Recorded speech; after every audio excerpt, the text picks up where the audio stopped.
Well, Stanley's parents, Jenny Dees and Stanley Metcalf, join us now. Thank you for coming in today, and I am so sorry it's under these circumstances. Just explain who you've got on your lap.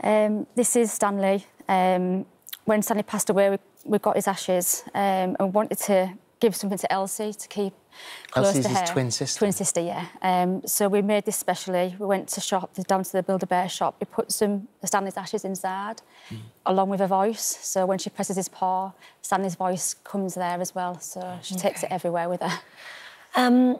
Would you just explain, as a family, what sort of relationship you had between him and his great-grandfather? Because you were incredibly close. Very close, yeah. It's like a second dad to me. Our family was really close. We spent Christmases together, birthdays, celebrations. Just a normal, happy family. Yeah. Why did he have that very powerful air rifle? It was stored behind the curtain in the hallway, which is directly off the kitchen. What did he use it for? He said he used it for shooting rabbits and vermin, things outside in the countryside, and that's what he used it for. And you had no idea that a gun like that required a licence, or that he hadn't applied the safety catch. You had no idea we found that he had... Tuesday, yeah. And he hadn't applied for a licence because he knew that he wouldn't be able to get one. Yes, that's what he said, yeah. Well, essentially, for an air rifle, you don't need a licence. No, you don't. But if you modify it to the degree that he'd modified it, then you would require a licence. Yes, you do. Which he probably wouldn't have got. No. The thing is also that he had a shipyard accident in the 1970s and injured his hand severely. And so he was using his left hand. He was, yes. And so for anyone who's seen an air rifle, you normally cock the rifle. Absolutely, yeah. You break it. And you would need, not only that, you've got your finger on the trigger, and you would need to take off the safety or put on the safety catch. Yeah. So what do you think happened? I don't think he thought anything. I think he just literally just picked that air rifle up and pointed it at Stanley and pulled the trigger. That's what I think. So he wouldn't have known that it had a pellet in it, that it was loaded? He said he didn't know that, did he? He said he did regularly put it away loaded. It was a one-pellet gun, so and he often put it away loaded. So I think he probably did have an idea. And so you hear this gunshot? Yes. And obviously you run straight to see what's happened and make sure that everybody's OK. And what did Stanley say when you saw him? I walked into the kitchen and he had his arm over his tummy and he just said, "Grandad shot me." And I said, "No, Grandad wouldn't do that to you, Stanley. Grandad wouldn't shoot you." And he said, looked up at my Grannon and said, "Why would you shoot me, Grandad?" So I checked his top. There was no blood. I couldn't see anything initially. I thought, oh, maybe he's play acting. I didn't know. So my mum took him off me. I saw him walk out the kitchen door. His eyes rolled to the back of his head and his head went floppy. At that point, I knew something was wrong. Yeah, and you called the ambulance. Yeah.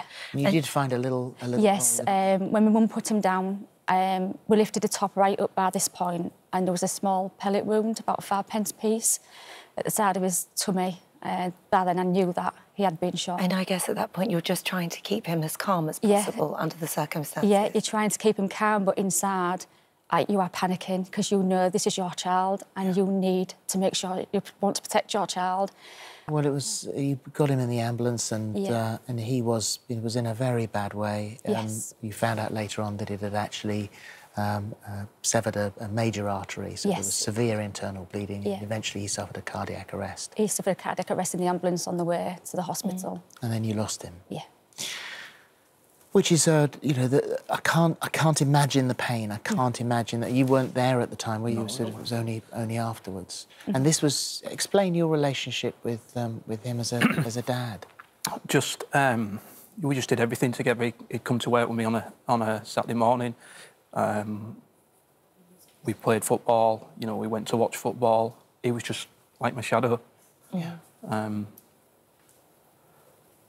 Don't worry. It's having to go through a court case like that under those circumstances for any family so appalling. But you were concerned that there was little remorse, although, and I'm sort of legally obliged to say that Mr. Justice Lavender, in his sentences, said, "I've read your, as in Albert's, statements and ready accept that your remorse for what you did to your great-grandson is genuine and profound, although you have succeeded in conveying that to your granddaughter and her family. The stress on you has manifested itself in, amongst other things, chest pains, anxiety, insomnia, and you've been receiving counselling and medication. But you don't feel that that's enough? No. I just presumed that when it happened, I actually put my hand on my granny's knee and told him everything's going to be OK, don't worry. This was just before Stanley had passed away. When he found out Stanley had passed away, he was nowhere to be seen. He'd got taken away ill. I thought to myself, well, he'll come and see me. He'll come and see me because he knows he's done, he's done a terrible thing and he will be sorry. Also, initially, he said that the pellet had ricocheted and only forensic evidence afterwards had made, they could tell that it hadn't bounced off anything. Yeah. I think that's when things sort of changed for me personally, because at the time I was thinking, right, this is a ricochet, this is a terrible, terrible accident. Then when we had the police officers come to tell us at 10 o'clock at night, they brought the report back and said this had been a direct shot in a downward motion, so it can't have ricocheted off the floor. That's another, for me, was so hard to deal with. But it's been since then. I mean, he's been vocal on Facebook. He's been posting messages. This was October last year. He posted saying, "I'm too old to worry about who likes me and who dislikes me. I have more important things to do. If you hate me, I don't care. Life goes on with or without you." This has ripped a family in two, hasn't it, this? Because there are members of the family who understand your point of view and the pain that you're going through, and there's other members of the family who are very much aligned with him on his side of this. Yeah, there is. There's a few people that now don't speak, which is another thing that's hard to deal with because we're so close, and now they just don't talk, and I feel like you're blaming me for something, and I've done nothing wrong. I've just lost my son. In the beginning, Andy says this, we didn't only just lose Stanley that day, we lost Elsie too. She couldn't cope with that. She couldn't go to school, she'd be very angry, she was never angry. How do you feel about the sentence, Andy? Before the sentencing, we was kind of like led to believe that there was a chance he would get a suspended sentence. So at that point, I'd have taken anything, 6 months, a year, 6 years, whatever it might have been. When we went to court for the sentencing, there was more came out than what we actually knew. So now I feel Stanley's life was worth more than, he'll probably serve 18 months in prison. Stanley's life was worth more than 18 months.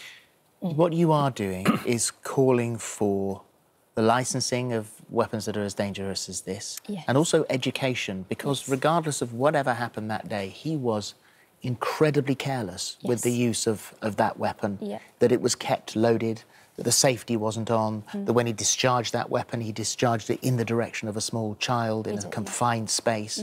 And so you want education on gun use of air rifles, which predominantly, unless they're modified to that degree, don't require a licence. No, that's the thing, because we didn't know anything about licensing laws. What changed my mind, Phil, was the fact that we found out regardless whether it was modified or not, it still would have caused the death of Stanley. Now, under 12 foot-pounds, there's no need for a licence. The proof is now that actually that weapon can cause death. So I can't walk away now. Something needs to be done. It needs to be changed. So no one ever has to go through the pain that you as a family do. No.